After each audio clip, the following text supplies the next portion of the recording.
सलम त्रिपाठी का भी narco test, brain mapping test, lie detector test होना चाहिए ताकि दूध का दूध और पानी का पानी हो जाए। वहाँ का डीएम भी दोषी है, वहाँ का एसपी दोषी है, सर्किल ऑफिसर दोषी है, एसडीएम दोषी है।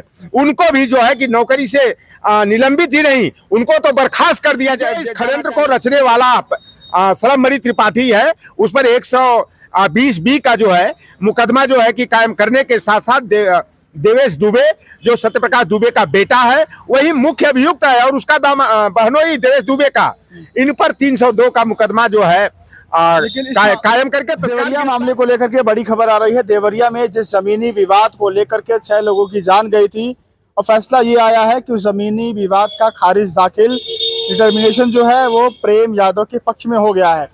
मेरे साथ बातचीत करने के लिए चौधरी डॉक्टर अमित शाह जी मौजूद है, जो खुद देवरिया गए थे, परिवार से मिलकर आए थे। बातचीत करेंगे और समझेंगे कि राजस्व विभाग की जो लापरवाही थी वो कहीं ना कहीं अब सामने निकल के आ रही है, क्योंकि अगर ये मामला पहले ही खारिज दाखिल या जो भी ये प्रक्रिया लंबित थी अगर वो निपट गई होती तो 6 लोगों की जान नहीं गई होती। समझते हैं मुद्दे को लेकर के। स्वागत है आपका।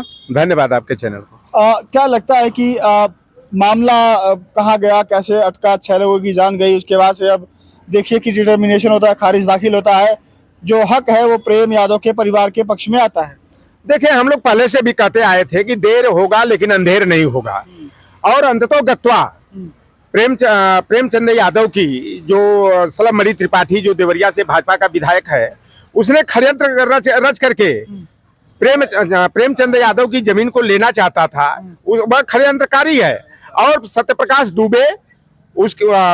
दुबे के दामाद और उसके बेटे देवेश दुबे को आगे करके जिस तरह से प्रेमचंद यादव जैसे क्षेत्र के जाने माने सम्मानित नेता को जो है धोखे से जो है कि मरवाने का षड्यंत्र किए, और वह जो जमीनों का कल के समाचार पत्रों में देखने में आया कि जिन जमीनों को हड़पने का आरोप लगा करके प्रेमचंद यादव की मृत्यु के बाद उनको जो है कि खलनायक बनाने का और भूमाफिया प्रचारित करने का काम भारतीय जनता पार्टी और गोदी मीडिया के द्वारा किया गया था। लेकिन राजस्व अभिलेखों में उनका नाम जो है कि परसों दर्ज हो गया और उस जमीन का जो 9-10 बीघे जमीन का जो विवाद था जो है कि उसका दाखिल खारिज जो है प्रेमचंद यादव जी के नाम से हो गया है। और देखिए, पूरी तरह से जो वहाँ षड्यंत्र किया गया और एक ब्राह्मण परिवार को आगे करके और यह साजिश जो है सलम त्रिपाठी के द्वारा किया गया, हत्या करवाई गई प्रेमचंद यादव की, और उसकी प्रतिक्रिया में दुबे परिवार के 5 सदस्यों को भी मौत के घाट जो है कि प्रेमचंद यादव के समर्थकों ने उतार दिया।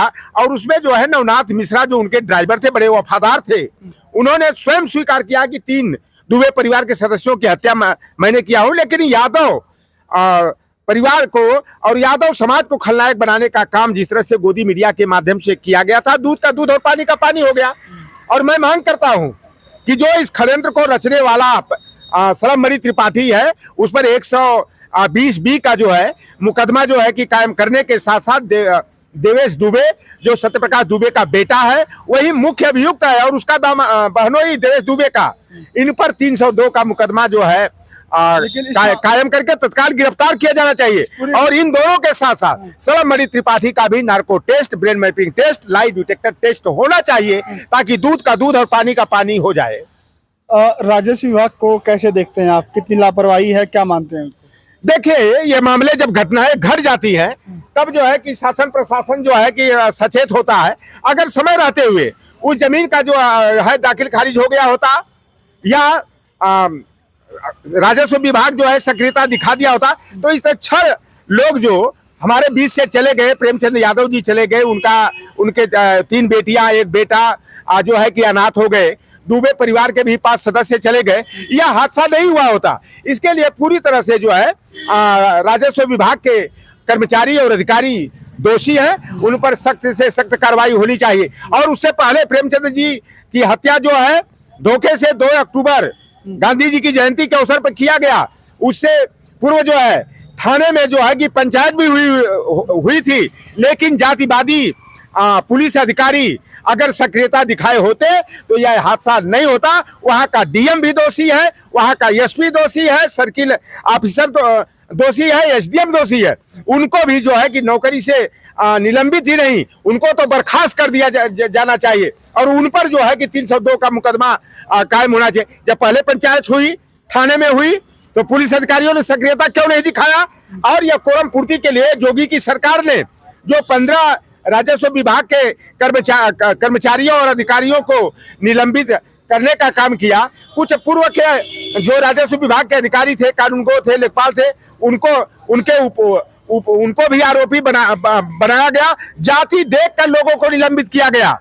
और उत्तर प्रदेश की सरकार ने देवरिया जनपद के रुद्रपुर क्षेत्रांतर्गत फतेहपुर की जो घटना हुई, उसको पूरी तरह से ब्राह्मण बनाम यादव, यादव बनाम ब्राह्मण का रंग देने का षड्यंत्र किया गया और पूरी तरह से भारतीय जनता पार्टी के ब्राह्मण नेता जो है कि केवल दुबे परिवार से मिलने गए। आप देखे होंगे कि उत्तर प्रदेश के मुख्यमंत्री तो अपने को संत और महात्मा कहते हैं, अपने को जोगी कहते हैं, लेकिन इन्होंने सन्यासी धर्म का पालन न करके जातिवाद का जो है इन्होंने पूरा परिचय दिया कि ये दुबे परिवार से मिलने चले गए, लेकिन वही प्रेमचंद यादव के परिवार से नहीं मिलने गए। अब जो मामला है वो दाखिल खारिज जो हुआ है यादव परिवार के पक्ष में हुआ है। अब कैसे देखते हैं, जो लगातार मांग कर रहे थे लोग, चाहे सलमरी त्रिपाठी हो, चाहे ब्राह्मण समाज हो, कि घर को बुलडोज किया जाए, तमाम ऐसी बातें कह रहे थे, कैसे देखते हैं? देखिए, ये भारतीय जनता पार्टी जो है यह जाति देख करके जो है कानूनी कार्रवाई करती है, प्रशासनिक कार्रवाई करती है। और जिस तरह से ये लोग घर पर बुलडोजर प्रेमचंद यादव के चलवाने का प्रयास किए थे, हमारे ही जनपद के हमारे पड़ोसी, हमारे छोटे भाई अरुण यादव चंचल ने हाई कोर्ट से 3 महीना के लिए स्टे भी करा लिया। और हम लोगों ने पहले कहा था कि अगर भारतीय जनता पार्टी की सरकार जातिवाद का परिचय देते हुए प्रेमचंद यादव के घर पर बुलडोजर चलवाया तो भारतीय जनता पार्टी के लंका में आग लगेगी।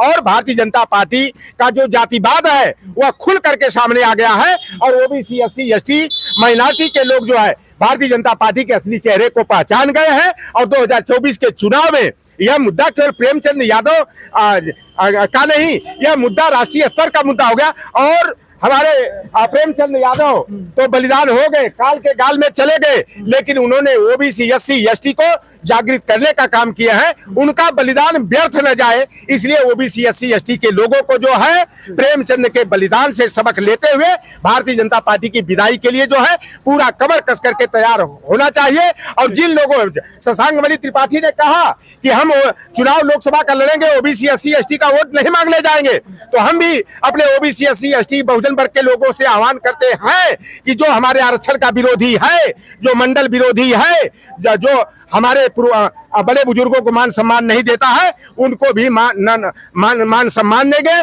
न दान देंगे और न तो चुनाव में उनके पक्ष में हम मतदान करेंगे।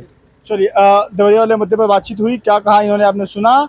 और जो फैसला आया है खारिज दाखिल का, जो जमीनी विवाद था वो प्रेम यादव के परिवार के पक्ष में आ गया है। आप लोग क्या सोचते हैं, अपनी राय देना मत भूलिएगा। अगर इस पूरी मामले को राजस्व विभाग जो था या जो वहाँ की लोकल प्रशासन थी, अगर अच्छे से देखती, मामले को निगरानी करती, तो कहीं ना कहीं जो फैसला है पहले निपट गया होता और 6 लोगों की जिंदगी बच गई थी। अपनी राय देना मत भूलिएगा। फिलहाल के लिए नमस्कार।